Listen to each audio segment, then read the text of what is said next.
दोस्तों, आज हम बात करने वाले हैं वंदे मातरम 150 के बारे में, जो हाल ही में संसद में अभी सुर्खियों में चल रहा है। तो आखिरकार क्या है ये वंदे मातरम 150?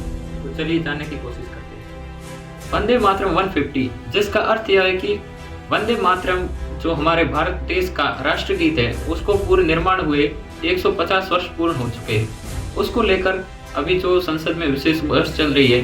यह गीत जो राष्ट्रगीत है अपने भारत देश का, वो 1875 में निर्माण हुआ था उसका, और उसको अभी 2025 में पूरे 150 वर्ष पूर्ण हुए हैं। बाद में बंकिम चंद्र चट्टोपाध्याय ने अपने मशहूर उपन्यास अनंता मठ में प्रकाशन किया। यह गीत बंकिम चंद्र चट्टोपाध्याय द्वारा 1875 में बनाया गया था। यह गीत बाद में एक आम गीत से बढ़कर क्रांति के रूप में आगे बढ़ गया। गीत में भारत माता को एक पवित्र रूप में दिखाया गया है। वंदे मातरम सुजलाम सुफलाम, यानी हे मेरी मातृभूमि, मैं तुझे नमन करता हूँ। आजादी के आंदोलन में वंदे मातरम एक नारा, एक शक्ति, एक सत्ता का रूप में उभरा था। 1905 की बंगाल विभाजन की लड़ाई में वंदे मातरम ब्रिटिश सरकार के खिलाफ एक राष्ट्रव्यापी सलामी के रूप में खड़ा हो गया। अंग्रेज जहाँ भी ये गीत सुनते थे, उनके पसीने छूट जाते थे। 1950 में संविधान सभा ने वंदे मातरम को भारत का राष्ट्रीय गीत घोषित किया। आज इसकी पहचान भारत के राष्ट्रगान जन गण मन के बराबर है। राष्ट्रगान जन गण मन राष्ट्र की एक औपचारिक पहचान है। इस गीत के कुछ हिस्से में भारत माता को एक देवी के रूप में दर्शाया गया है, लेकिन 1930 के दशक में कुछ लोगों ने कहा कि हम इस गीत को पूरी तरह नहीं गा सकते।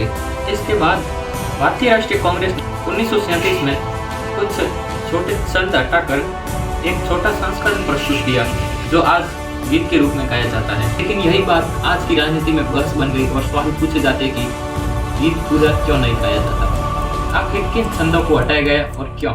150 साल बाद भी विवाद खत्म क्यों नहीं हुआ?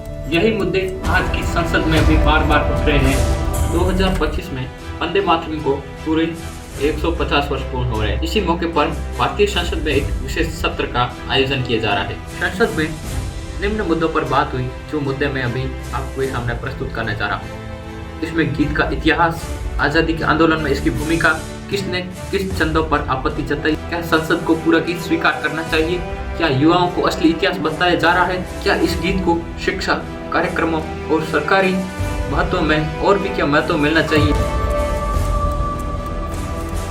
राष्ट्रगीत के इस मुद्दे पर पक्ष और विपक्ष दोनों अपने मुद्दे रख रहे हैं। यह बस सिर्फ राजनीति नहीं थी, बल्कि भारत की साझी विरासत को समझने की कोशिश भी थी। 150 साल बाद भी यह गीत भारत के लाखों युवाओं के दिलों में जोश भरता है, क्योंकि यह भारत की मिट्टी की खुशबू है। चाहे क्रिकेट का मैच हो, चाहे विद्यालय का प्रोग्राम हो, लेकिन वंदे मातरम हमेशा एक अलग ही ऊर्जा पैदा करता है।